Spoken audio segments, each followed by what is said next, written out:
Hello students, welcome back again. We are now moving deep into this particular module. So let's now see what are the wave shaping circuits. In the previous session we saw one of the applications as an oscillator. So oscillator is something which can generate you a repetitive waveform. So as an extension of that, let us study the wave shaping circuits, in particular two types of devices or circuits which we call as Astable Multivibrator and Monostable Multivibrator. Now essentially we are going to use what we call as IC regulators. Before we can go deep into this particular topic and try to understand the application, try to understand the circuit, and then try to solve some problems or design an equation, we need to have some more basic concepts which unfortunately are going to be deep into this particular course. Let's try to have some contextual understanding of these topics. So I'm going to write down those two particular topics which we call as flip-flops and comparators. So let us start with the first one which we call as a flip-flop.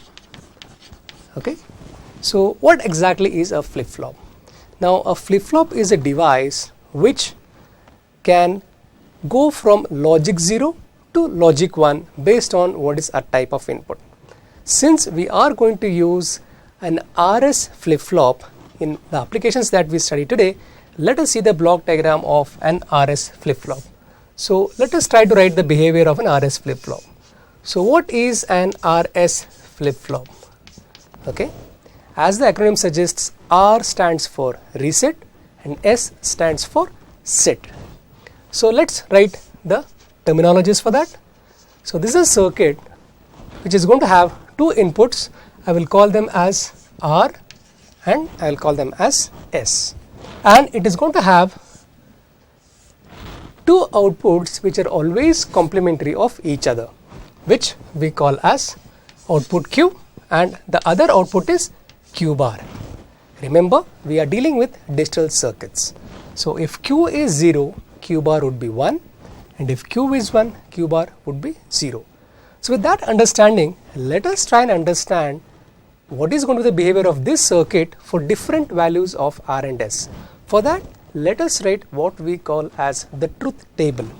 Okay, so the inputs are going to be R and the inputs and S, and you are going to have the outputs as Q and Q bar. So when both the inputs are 0 and 0, that is, I give logic 0 here, logic 0 here, now the flip-flop is not going to change its state. We call this as a memory state. Okay, so what is this particular state called as? Whenever you have both the inputs as 0 and 0, we are going to call it as memory state. Why is a memory state? Because it is essentially going to retain whatever was its previous output, which I call as Q0. Means what was the output before these inputs came, right? Now what will happen if I change one of these values to 1? Now let us say if the previous output was 0, this is going to remain as 0. Okay, now let us change the value of these inputs as 0 and 1. What does that mean now? I am setting the set input as 1 while reset continues to be 0. If this is the case, irrespective of what your previous output is, the new output is going to be set to 1. What about the other output? It's always going to be the complementary of that previous one. So it is going to, if this is 1, this becomes 0. Next, if I change these two inputs, if I make R as 1, S as 0, then essentially what am I doing? I want to reset my flip-flop, means whatever was the previous output, simply make it 0. If it was 0, it remains 0. If it was 1, it changes it to 0. So 1 and 0 would make the output reset to 0, while the complementary output will be 1. So I call the previous state as the set state and the next state as the reset state. Why set? Because I set the output to 1. Why reset? Because I reset the output back to 0. So this is one circuit which we need to understand the basic concept. So moving on, what is the other circuit that I am talking of which you need to understand so that we can have a clearer picture of this IC timer or multivibrator that we are going to discuss. That is called as a comparator. Now, as the name suggests, what is a comparator supposed to do? A comparator simply compares the inputs and tells the outputs. Like we human beings are always good at comparing, right? So whether this is better than that or vice versa.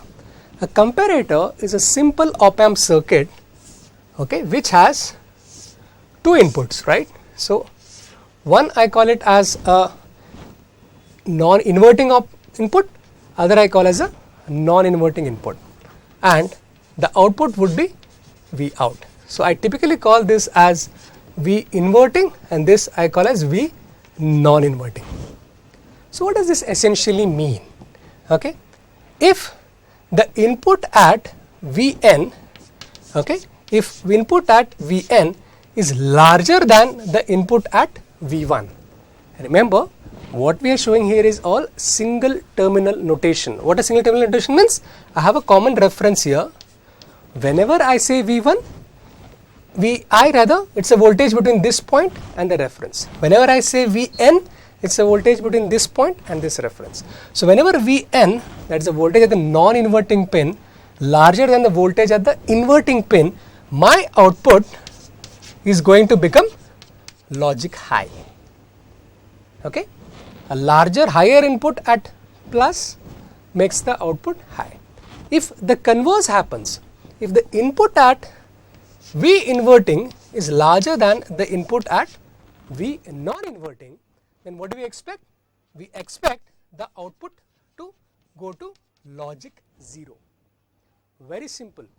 If the input at this plus is larger, output becomes plus. You can think easily. It becomes, that is 1 volt or logic high. If the input at minus is higher, then you can think as the output as minus. Means you can think plus as logic high, you can think minus as logic 0. This is one way of trying to remember what the outputs can possibly be, until of course we address this full topic in detail. So these two concepts will help us in understanding the next circuits that we are going to deal with. Now moving on, as I said, these wave shaping circuits are studied now using ICs. What is an IC? Now IC is essentially a integrated circuit. What are integrated circuits? Normally you do not have one transistor or one capacitor or one resistor all put on a PCB. PCB is a printed circuit board. If you can put all of those components onto a single chip, that is called as a integrated circuit. So we are going to study integrated circuit multivibrators. There are many such ICs which are commercially available, but the most simplest ones and the easiest ones to use and the widely used ones are the IC 555, or which we typically call as 555 timer IC, which we will be seeing in the next slide. So this is essentially the internal block diagram of this particular IC. Now let's take a while to understand this. This is the most important block diagram or the important slide, so that we can understand. So let's go back to this slide and see what this has. Now if you look here, what is this consisting of? First of all, it is an IC. So the block is the IC here, and what do we have? We have multiple pins starting from pin 1, 2 and all the way up to pin 8, right? We have all the way up to pin 8. So likewise, we have pin 4, pin 3, pin 1, pin 7, pin 2, pin 5, pin 6. So it's a 8 pin IC or 8 pin integrated circuit. Now what is it made up of? It is made up of two comparators. Okay, this is the comparator 1 and this is the comparator 2, the one that we just now studied as to how it behaves. Apart from that, it also has one flip-flop here, and this flip-flop is an RS flip-flop. Okay, so let me write the inputs here. This happens to be R and this happens to be S. So this is the RS flip-flop, and the outputs are essentially Q here and Q bar here. Okay, so that's the way in which this particular thing has. So it not only has two comparators, it has a flip-flop, it also has two transistors which are BJTs. And what are these BJTs? One of them is a discharge transistor, okay, and the other one is called as a reset transistor. Reset is a P-type or a PNP type device, whereas the discharge transistor is a NPN type device. Now apart from all this, we also have an output stage which is essentially amplifying the output, and the most important part of this entire thing, what is it that you are exactly comparing? So this entire comparison is done through a series resistor divider network. Now what this series resistor divider network has? Now this network has, as you can observe here, it has 3 resistors, all of 5 kilo ohms each. And how are they connected? They are connected in series. So if the voltage at the top is VCC, then the voltage here is ground, then obviously on this point we are going to have a voltage of 1/3 VCC. Why 1/3? Because we have 5K here, so 5 divided by 5 plus 5, which is 10. So basically 5 divided by 5 plus 5 plus 5, right? We have the voltage divider rule. Voltage across 5 ohms is resistance 5 ohms divided by the entire series connection. So 5 upon 15 is 1/3. So we have 1/3 VCC here. Likewise, we have 2/3 VCC here at this particular point. So what are these 2 points now? Now if you can see these 2 points, in the upper comparator you have 2/3 VCC connected to the inverting pin. Very important. Okay, the 2/3 VCC point connected to the inverting point, while the 1/3 VCC part or the node is connected to the non-inverting terminal. Then what are the 2 terminals for these comparators? For the top comparator, the other terminal is the threshold pin, and for the bottom comparator, the other terminal is connected to the trigger pin. So we have trigger and threshold being compared in these 2 comparators with 2/3 VCC and 1/3 VCC. This is the gist of the entire timer circuit, right? Then let us say how this particular thing works. To understand that, we have to go back to the application, which we will see in the next one. Okay, so this is a typical circuit of what we call as an astable multivibrator. Another name given to this is also called as a free running multivibrator, in the sense, once you turn on the power supply, you continuously have these waveforms of logic 0 and logic high, eventually then becoming a free running oscillator, you can say. So how is the circuit configuration done here? If you can see here, this is again the IC timer 555, and I am going to have the terminals 4 and 8 as shorted. If you remember, 8 was VCC, okay, and 4 was reset. So I would not like to reset my device, so tie it to logic high, and then you have the trigger to connect it to 2, okay. Then 7 is the discharge pin, which is connected here to this thing, and finally the 1 and 3 is the output.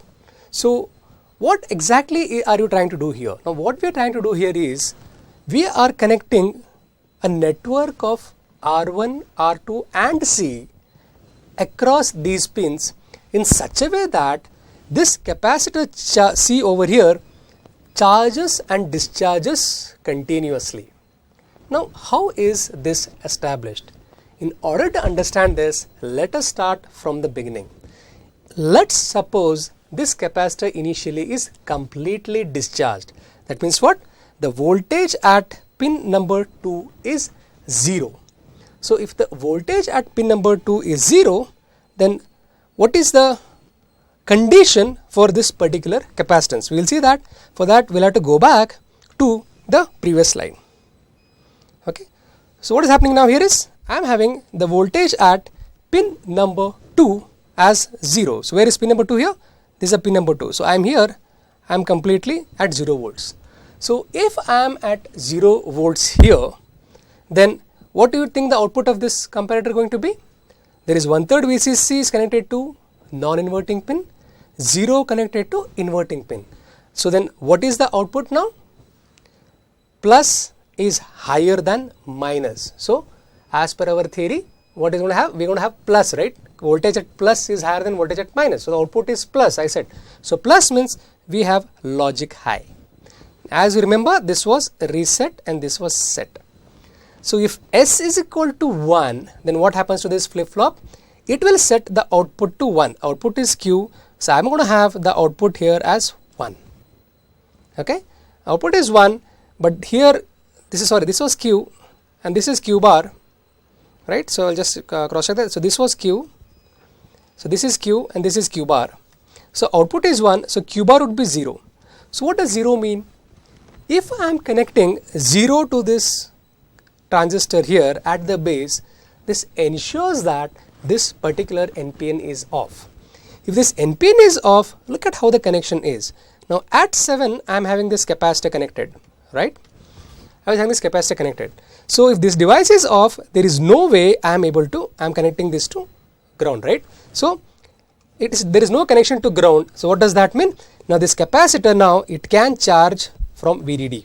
For that we'll now go back to the next slide and see what happens there. See here. So I am here now, back to this slide. So C is now allowed to charge, right? Since the transistor is off, now C is allowed to charge. Through what? Through this VCC. So I start charging now this voltage across C. Now the voltage across C starts rising. Let's say it's starting from 0 here. It was 0 here. It started rising. Okay. The moment the voltage across C reaches 2/3 VCC, because left to itself, this capacitor will charge all the way up to VCC, right? So that's a behavior of a capacitor. You connect a capacitor in series, it simply charges the entire capacitor and then the current stops. In this case, what is happening is, the moment it reaches 2/3 VCC, what is happening here? So at this thing here, if you see, it is also connected to pin number 6. So what is happening if I am connecting it to pin number 6? Okay. So if I am connecting it to pin number 6 here, what is pin number 6 now for us? Right. So if you can see here, that is nothing but your threshold here, pin number 6. So this voltage here is reaching 2/3 VCC. The moment the capacitor charges to 2/3 VCC, and then it starts to go beyond 2/3 VCC. So what is happening here now? The moment it tries to go beyond 2/3 VCC, this becomes 1. Why?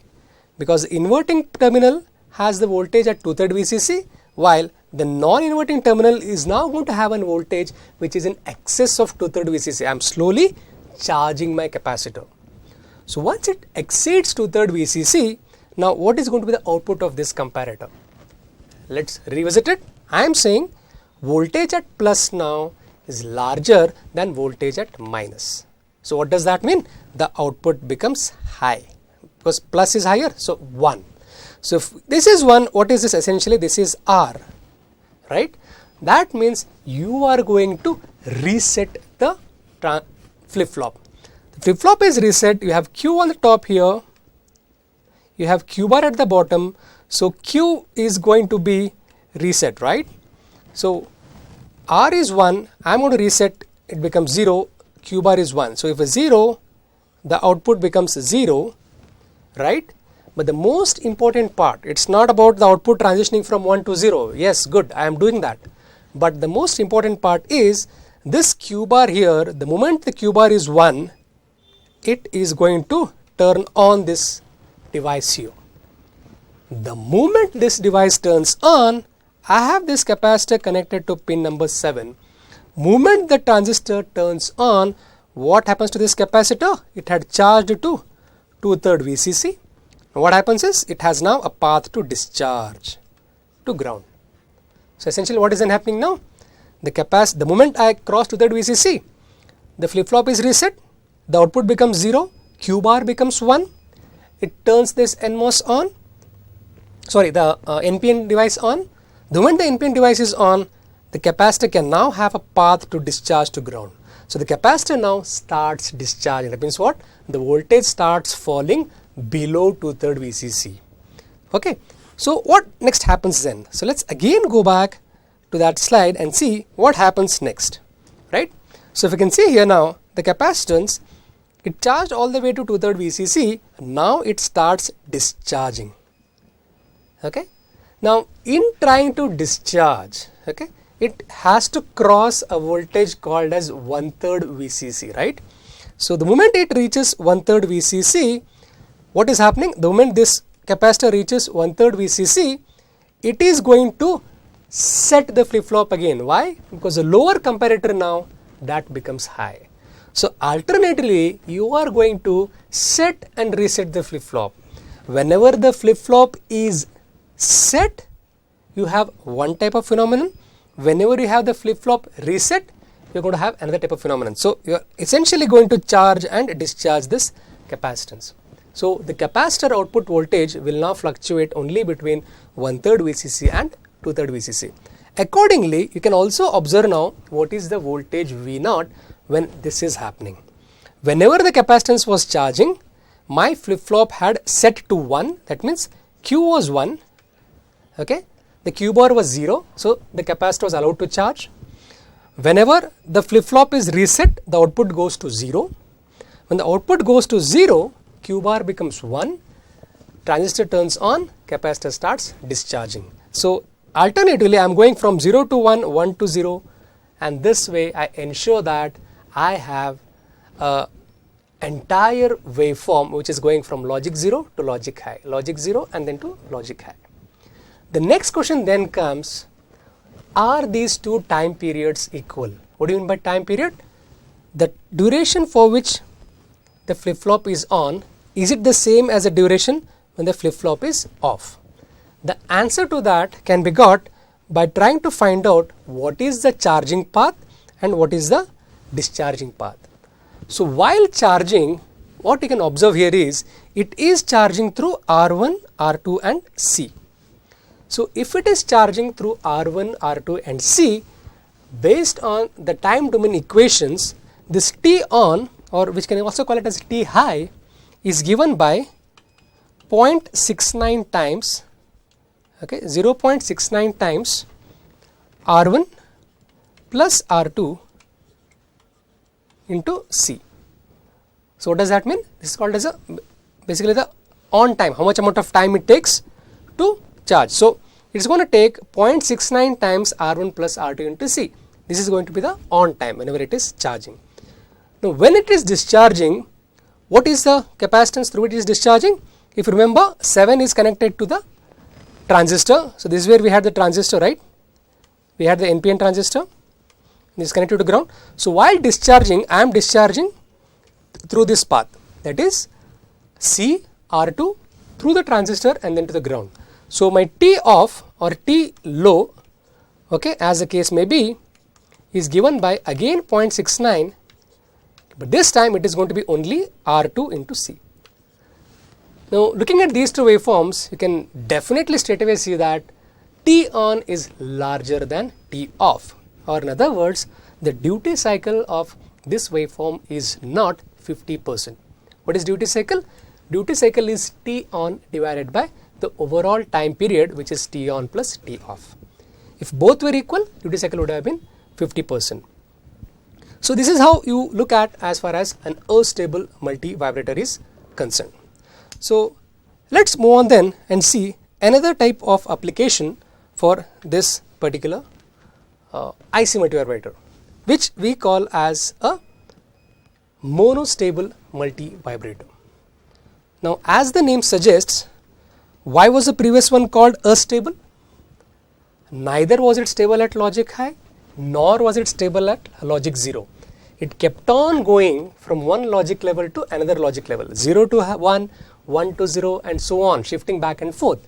That's why we used to call that as a astable. Now as opposed to that, let's see the next circuit, which we call as monostable multivibrator. Now any guesses what does monostable would mean? How many stable states?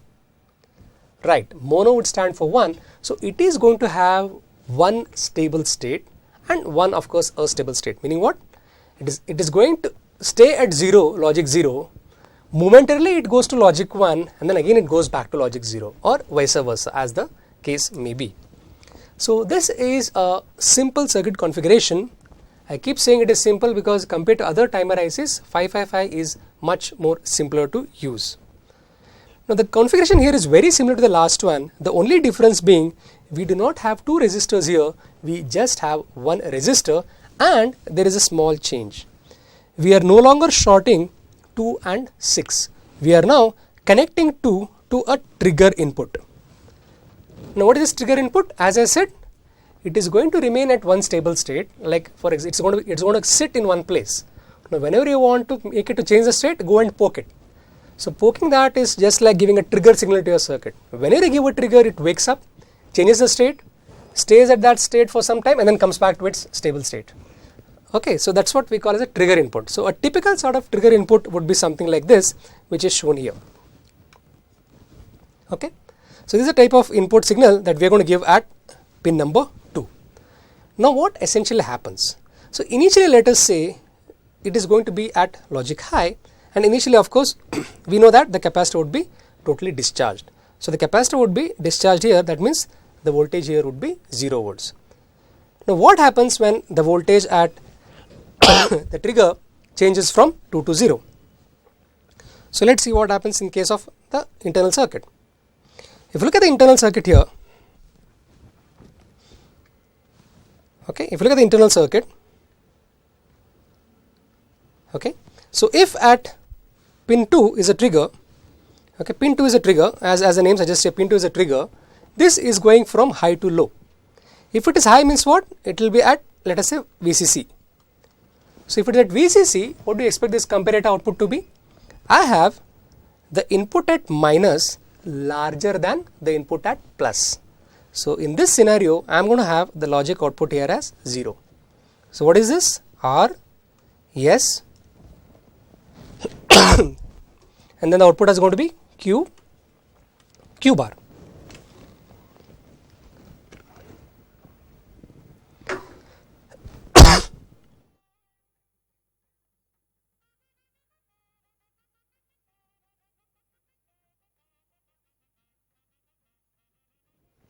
So whenever this trigger signal goes from logic high to logic 0, whenever it is high, it was 0.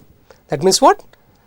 This would be in reset state. So the moment it becomes reset means what? The output is going to be 0. The moment the trigger goes from high to low, what is happening then? This will change to 1. That means what? The output will immediately go back to 1. So let's go back here and see what exactly it means as far as the monostable is concerned. So this is the case here that we are dealing with. Okay, so the output was 0 initially when the trigger was high. When the trigger became 0, the output went back to high. The moment the output went back to high, what is happening to the capacitor now? Okay, the discharge transistor is off. If the discharge transistor is off, you can see here now it can start to charge. If the discharge transistor is off, it can start charging towards VCC. But the problem is, the moment it tries to exceed 2/3 VCC, okay, the moment it tries to exceed 2/3 VCC, the upper comparator that changes the state and it again flips the logic back to 0. So that's what is happening here. The output here goes back to 0. And this progression continues whenever we have a trigger at the input. If you observe very carefully, this trigger is nothing but negative edge. I'll show it here. What does negative edge mean? I am having a logic high. Whenever I go from high to 0, I am triggering.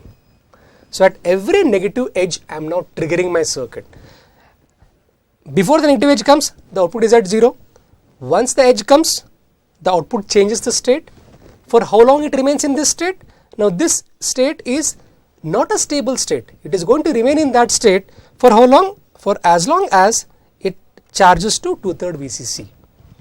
The moment it charges to 2/3 VCC, I don't need any trigger. It turns on the NPN transistor, which causes a discharge in the capacitor. Okay, and the capacitor discharge means the output goes back to 0. When does it go up again? Again when you have the next trigger, that is high to low at pin number 2. Again the output, it was stable at 0, it jumps back to logic high, stays at that again till the amount of time the capacitor takes to reach 2/3 VCC. So in a nutshell, what exactly is happening here is the circuit is going to remain at 0 volts as long as it does not get a negative trigger pulse edge. The moment it gets a negative trigger pulse edge, it moves from the stable state to a quasi-stable state, like it stays at logic high for some amount of time and then comes back to its stable state of 0 after a time which is given by the charge constant of 1.1 RC. Okay, so this is the case as far as monostable multivibrator is concerned. Now let us strengthen this concept further by studying an example based on this particular circuit. So this is the example that we are going to look at. It's basically a numerical here with which we can analyze whether the multivibrator actually triggers at every negative edge or does it have something else in store.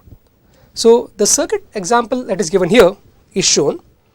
The connections are the same as that of a monostable multivibrator. There is no change in the circuit. The only difference being now we do have the values of R and C. This of course is the control pin, and this is just a capacitance which ensures that there is no false triggering of this particular circuit. So the components of interests are this value of R and this value of C here, which is actually the charge time constant R and C. So what is the problem statement given then? So for this circuit, now it is going to be applied with a symmetrical pulse trigger waveform. So what does a symmetrical pulse trigger waveform mean? By symmetrical we would mean the duty cycle of the input is going to be 50%. Okay, so this is the type of waveform that is being applied at the trigger input, and they have also given the frequency of this input signal. The frequency of this input signal is given as 10 kilohertz. Okay, so if the frequency is 10 kilohertz, what would be the time period? Right? The question I am asking is, if f is equal to 10 kilohertz, what is going to be my time period t? Okay, yes, rightly said. Time period is nothing but 1 upon f, right? It is the inverse of frequency. So 1 upon 10 kilohertz, it will come to how much? 100 microsecond, right? So this time period would be 100 microsecond. So since I am looking at a symmetrical waveform, that means the on time of this trigger pulse is 50 microsecond and the off time of this trigger pulse is 50 microsecond. Now given this scenario, now the job at hand for us is to find out what is the output voltage.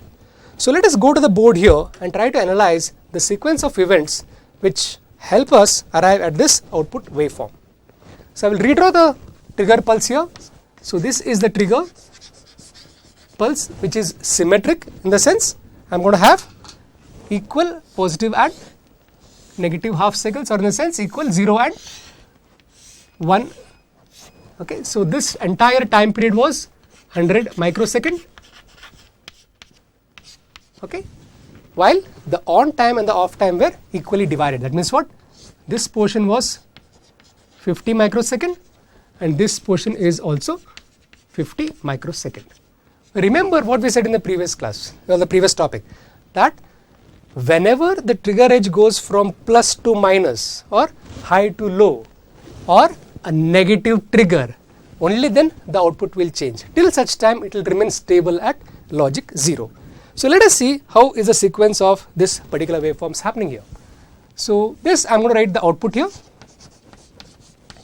and this I am going to write the capacitor voltage Vc, or the voltage across the capacitor. Now the output voltage is going to remain 0. Okay, it is going to remain 0. The moment you get a trigger pulse, the output shifts to logic high.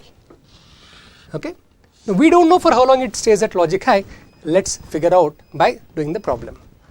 And again likewise, the capacitor is totally discharged. It is going to remain at logic 0, and then it is going to start charging, right? So just like in the previous case. So when the logic output is high, that means what? The NPN device is off. That means the capacitor can now start to charge. Now charging of capacitor happens through what? This R and C that we have. So it starts to charge the capacitor till such time what? Till it reaches 2/3 VCC. When does it reach 2/3 VCC? What is the time given there? So let's write the equation for this particular thing. So to reach 2/3 VCC, it is going to take up the time constant R into C. Now the values of R and C are given. Okay, and what is the value of T? Now T is given as 1.1 R into C. right? So T on, for the amount of time the capacitor continues to charge is given by 1.1 times R into C. Now what is the value of R? The value of R is 10 kilo ohms and the value of C is 0.01 microfarad. So if you figure out, this comes out to 110 microsecond. Okay, so this is basically what, 1.1 into the value of R as 10k, that is 10 into 10 raised to 3, and the value of capacitance as 0.01 micro. What is 0.01 micro? 0.01 into 10 raised to minus 6. So if you do this calculation, this comes to 110 microseconds. That means what? To go from 0 to 2/3 VCC, it is going to take 110 microseconds. So let me see where is that point. So if this was the graph, okay, so this was 0 volts, this was VCC, this was VCC, this was VCC. So I am starting from 1/3 VCC, okay, and when will I reach 2/3 VCC? I'll totally start charging. Okay, it says 110 from here. So let me try to figure out when does 110 microsecond come. Okay, this is a 50 interval. Okay, and this is the 50 interval. I'll just come on that side. So let me just redraw this waveform further. This is again 0, again 1. Okay, and this goes on like this, right? So this is the next 50. So to charge from here to 2/3 VCC, it is going to take 110 microsecond. So this is 50. This is 50, so I will have 110 somewhere over here. So let me just draw that line here as 2/3 VCC, and let me try to draw a horizontal line here. Okay, so that means what? To reach from 1/3 to 2/3, I am going to take 50 plus 50 plus 10. So roughly, I am going to take 110 microseconds. Okay, so this is what is my calculation, right? So 110 microsecond. So now, after this point, the moment it reaches 2/3 VCC, it discharges immediately, and the discharge time constant is very less, so it goes back to 0 very quickly. Okay, and now when can it go up again? It can go up again whenever the trigger pulse gives a negative edge. So let's go back and see when the negative edge comes. The first negative edge came here. I could trigger the capacitor to start charging. The second negative edge came here.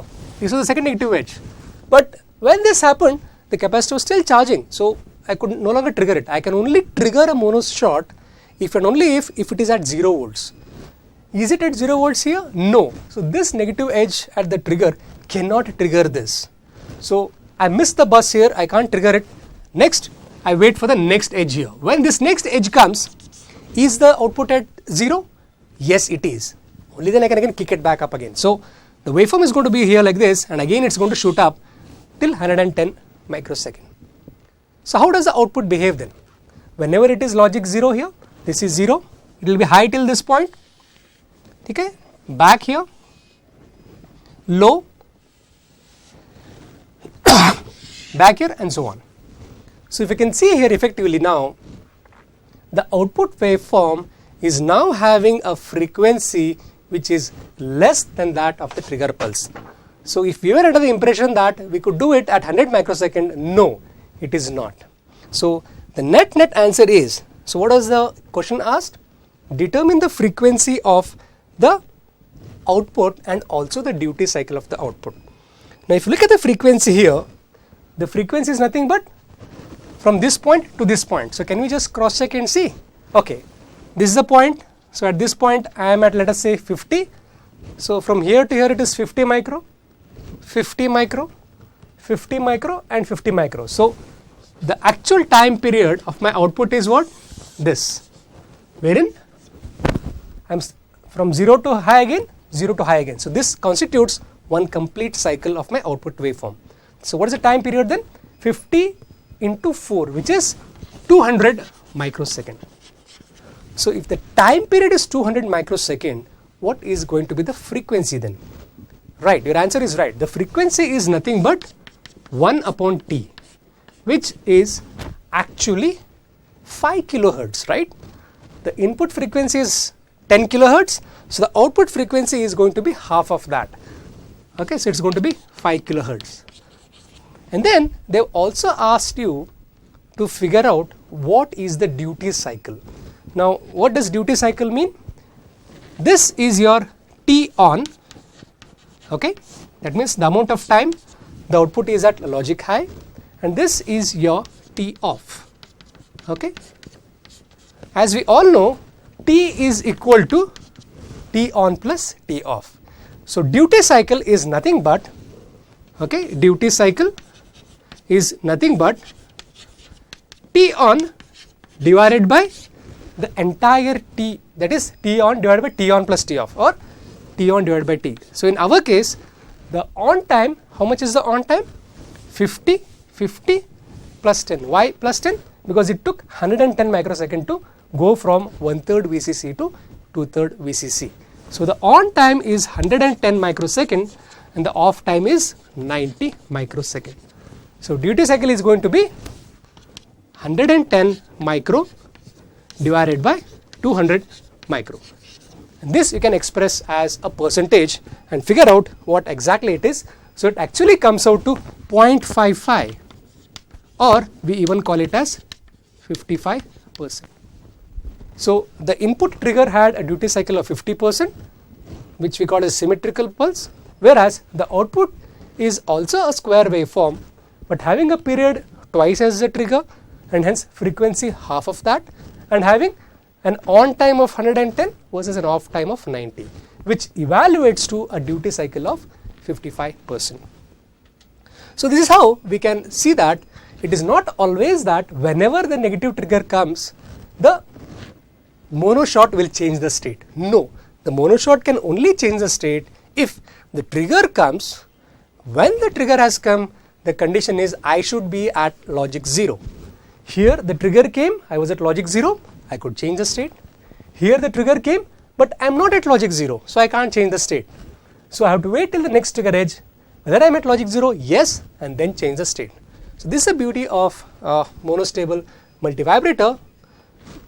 We can just control the time period by simply changing the values of R and C. You don't have to change anything inside the IC.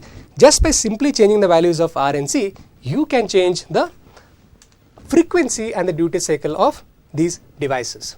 So if you can just go back here and see the same set of waveforms that has been shown here, okay, and in the example that we are doing at,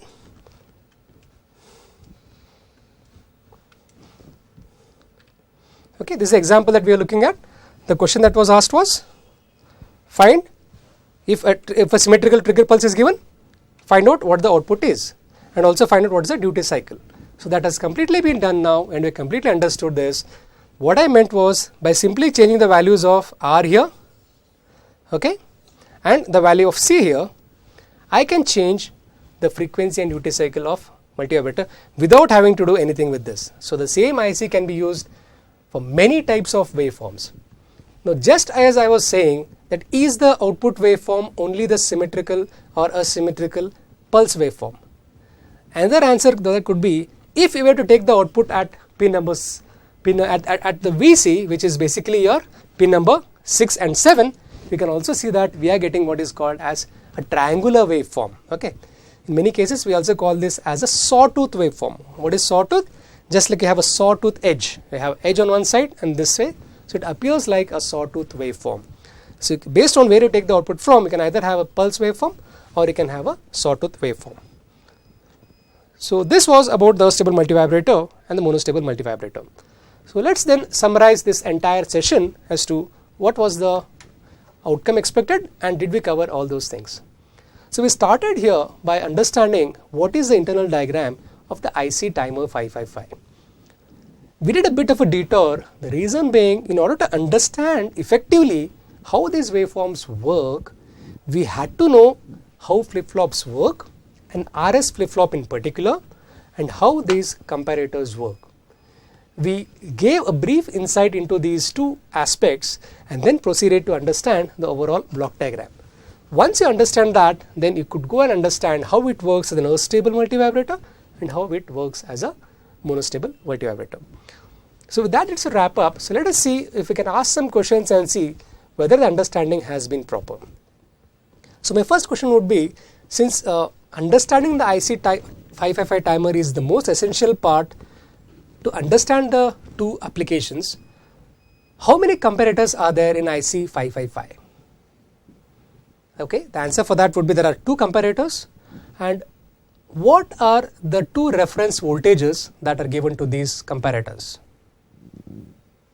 Okay, yes, yeah. The upper comparator has a reference of 2/3 VCC, while the lower one has a reference of 1/3 VCC. For one, we give it to the inverting terminal, and for the other, we give it at the non-inverting terminal. Then the last question is, where is the output of the flip-flop connected?